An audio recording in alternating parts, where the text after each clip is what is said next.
I believe that's everyone Josh Sydney's here.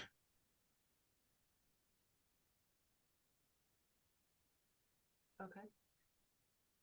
My name is Carrie Marsh Dixon. I'm the Executive Secretary of the Boston Parks Commission. Todd?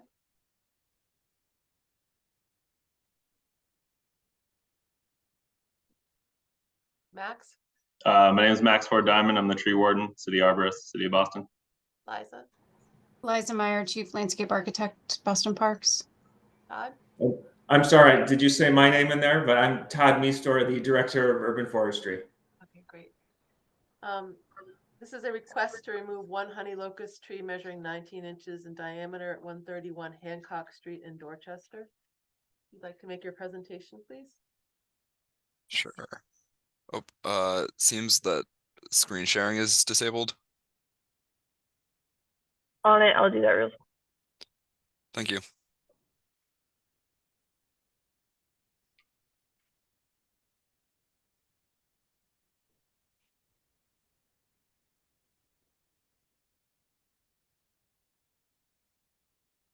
That should be good.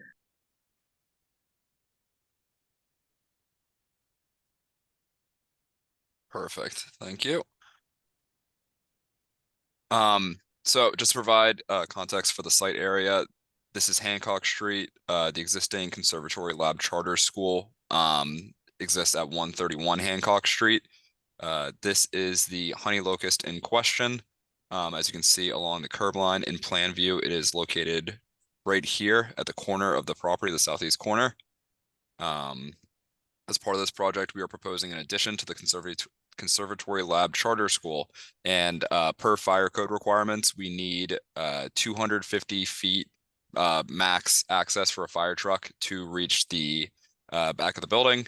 You can see we have the routes depicted on this map, and unfortunately, the fire truck access for the portion of the southern side requires a 20-foot wide access route, which interferes directly with the tree that you can see right now in this area. As part of this project, we are proposing 3 4-inch caliper trees to be replaced as street trees along the right-of-way. We weren't able to fit any additional ones due to street lights, hydrants, and other vertical disturbances.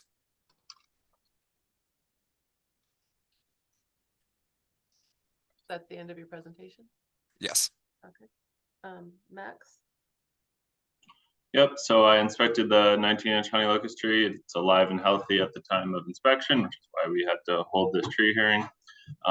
Based on everything that I spoke with Nitch and the proponent about, it seems that the way in which their building is being proposed and for requirements, this is the only way that this project could achieve what they needed. Is that correct, Coleman?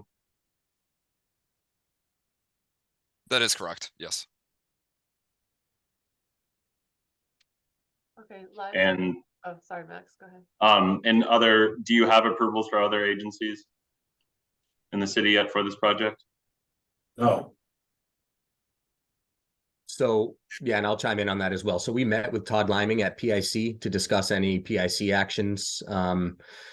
In general, the only improvements we intend to make in the right of way are basically to replace the sidewalks in kind with a couple new driveway aprons, in addition to installing these street trees. So Todd agreed that if the work was kept to a minimum in installing these trees in coordination with the city, then no PIC actions would be required. And we're currently in the middle of Boston Water and Sewer approval. Okay, Max, did you mean BPDA? Yeah. How about okay, BPDA? sorry. BPDA has gotten back to us that Article 80 small project wouldn't apply. And they're considering design review, but right now they're saying it's not going to be required either. So BPDA is saying they won't require design review or small project review either? Correct.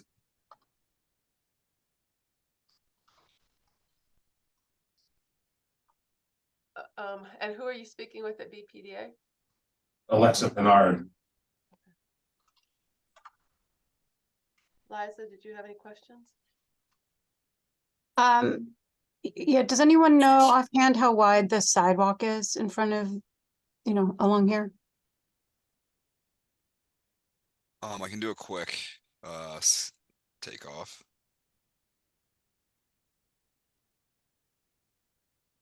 The existing sidewalk from property line to back of curb is about 9.5 feet. We're proposing behind the tree pits to be, I think it should be at least 5 feet. It's yeah, a little bit over like 5'3" from back of tree pit to property line. But then the larger sections will still be that 9'6". And dimension. so the tree pits are 3x8s? Correct. Yeah, it's a standard city detail. And is that a mid-block crosswalk that you're showing? It is, yes. And is that aligned with like a major entrance to the building? Is that why that's there? Is it existing or proposed? It's an existing mid-block crossing. So we're just upgrading it to accessibility standards. And then the existing ramp across the street was found to be compliant, so it's gonna be maintained. Okay. And nobody will really be using the curb cut that is being added for the fire truck access? That's just there in case of a fire, or is that going to be a regular loading dock or something for the building? Josh or Yeah, Vanessa, can that you serves clarify? also for Yeah. trash pickup as well. Sorry, can you just say what you just said again? It broke up. Yep, so we're proposing dumpsters at the rear of that entrance there. So we intend that garbage pickup will occur through there. Okay. So I think the proposed tree pit that you have there next to that curb cut is probably too close to that loading area.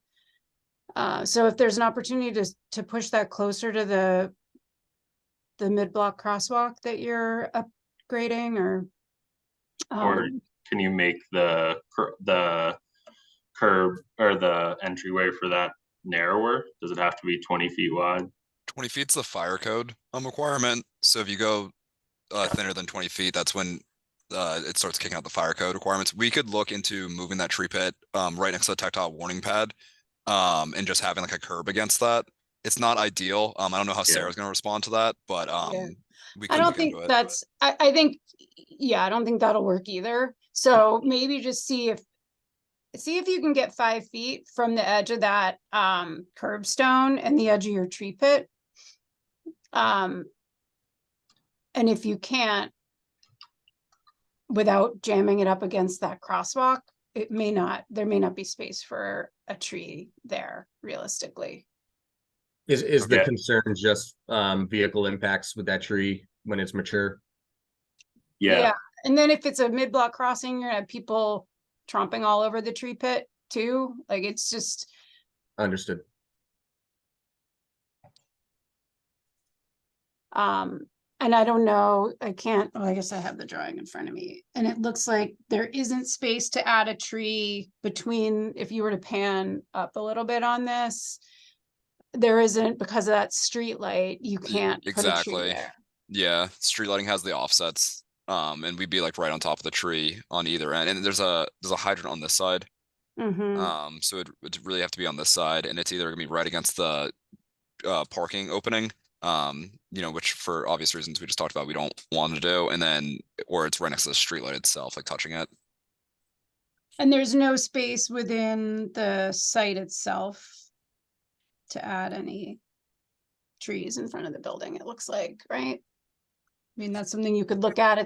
Doesn't pertain to this tree hearing, but. Right, well, we can look into that. But yeah, as you said, I don't think we get any credit for that as part of the tree hearing. Right. Okay, those are my, do you have any proposed species for these new trees that you've Not suggested? yet. They will be off the approved street tree list from the Boston tree list, but we don't have anything off the top of our heads. Do you have a tree that you're looking for that species for this neighborhood right now, or? Just no honey locust, no Okay. ash, of course. that's really it. And yeah, Liza's point about the proximity to that driveway entrance definitely needs to be considered in that. Yeah, Sarah's definitely not going to allow a tree to be any closer to that. No, yeah. I want to just call out a detail that you have on this map, on this plan. It says that the existing tree is to be removed and disposed of to allow for building construction and a fire lane access. Just to be clear, we don't allow trees to be removed for building construction. So if that's the driving impetus here, then that's something we would take into consideration. I think there is concern that there is a fire access lane that will potentially impede a tree in the event of a fire. But other than that, the tree would not, a healthy tree would not be removed to enable your building construction. And we would expect Understood. the Yeah, no, tree- this is tree really for the start- fire access. Okay, well, it says on your plan that it's to allow for building construction. So I just wanted to call that out, and also to note that in the event that the tree is to be retained, we would give you directions on how to protect that during construction. So I just wanted to make a note of that for the record since it is on your plan. Understood. Thank you. And is there any way that the access could be from the rear? No, No. Yeah, that was my question. If you zoom out for a second, just to understand this, it's a landlocked property. Is that why you have to access Yes. it from there? That is correct. Yeah.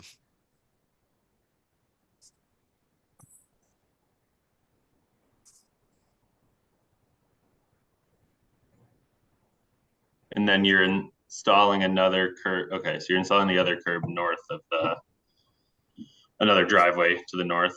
Correct. Yeah, that's for the parking lot access. And I'm just wanted to zoom out a little bit for just to provide context. You can see this is the existing school property right here. You can see it's completely landlocked by, other residential buildings and other, buildings in the area. So we don't have any access available from the back either.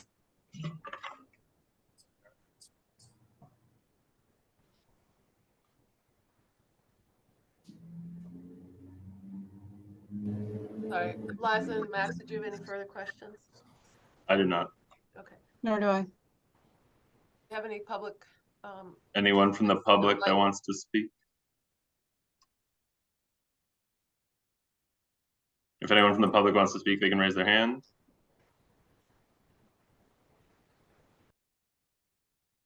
Great. Calliope, could you unmute, allow them to talk? I believe Nicole is able to talk. Okay, thank you.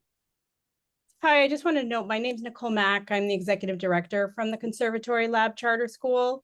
So I just wanted to make a note that I was here, and we're really excited about the possibility of expanding our offerings at the school within the neighborhood. So I just wanted to make a note that I was present.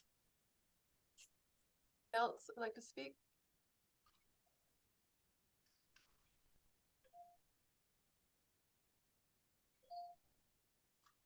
I guess that's it. Okay. Max, do you want to give Yep. what happens from here, please? Yep. So if no one else wants to speak from the public, we've heard everyone from the city side and from the proponent side. So now the city, we have 2 weeks from today to issue our response. So the proponent will hear from us within 2 weeks of today in a formal letter that we will send to y'all via email. If the removal of the tree is approved, then the proponent will then need to send a check for the value of the tree to the Parks Department. Once the check is received, we will issue a notice to proceed if the tree is approved. And so you'll then get a notice to proceed with the removal of the tree. After construction, like I've discussed before, if you want to recoup some of the value to be reimbursed for the removal of the tree, you can do so by planting trees within the public right-of-way, and you can recoup that value if the trees are alive and healthy 2 years after the trees are installed. Understood. Thank you so much for your time. Thank you. And that is it. Thank you all. Have a great day. Bye-bye. Thank you, everybody. Thank you.